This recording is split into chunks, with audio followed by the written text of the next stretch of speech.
What is the federal poverty measure? The federal poverty measure is essentially the way we gauge who is poor in the United States.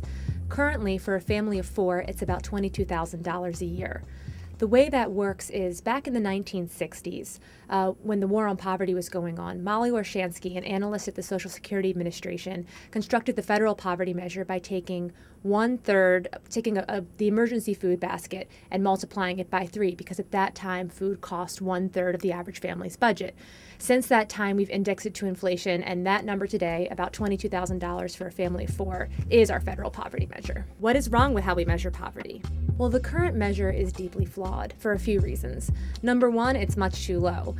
Back in the 1960s, food was 1/3 of the average family's budget, but today food is about 1/7 of the average family's budget, even as things such as childcare, housing, transportation, etc. have all risen disproportionately.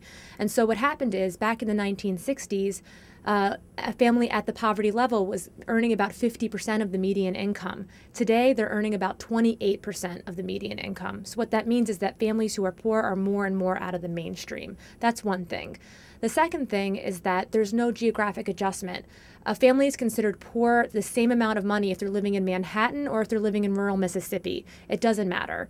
And the third thing that's wrong with our federal poverty measure is that it doesn't really incorporate the assets that families have in an appropriate way. So, for example, if a family is getting the Earned Income Tax Credit or SNAP, formerly known as food stamps, or other really effective anti-poverty programs, none of that registers on the federal poverty measure. If Congress takes a step and passes legislation that really invests in anti-poverty measures, really funds a lot of the programs we care about, it doesn't register on the statistic.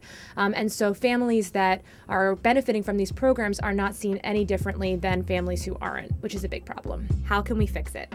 Well, thankfully, the Obama administration has decided to take a leadership role in this, and they recently announced that there will be an alternative federal poverty measure to exist alongside the traditional one. And what this new measure will do is it will address a lot of the concerns that I raised earlier.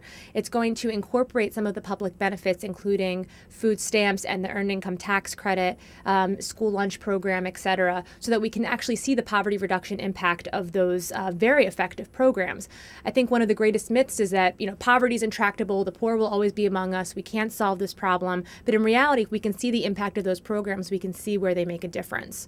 The second thing it will do is it will have some geographic variability. So depending on where you live, the cost of living will be more accurate. And finally, as I mentioned earlier, things like childcare, housing expenses, transportation, work-related expenses, out-of-pocket medical costs, things that are really causing families to have trouble making ends meet, those will be incorporated into the budget that is being considered as part of the federal poverty measure.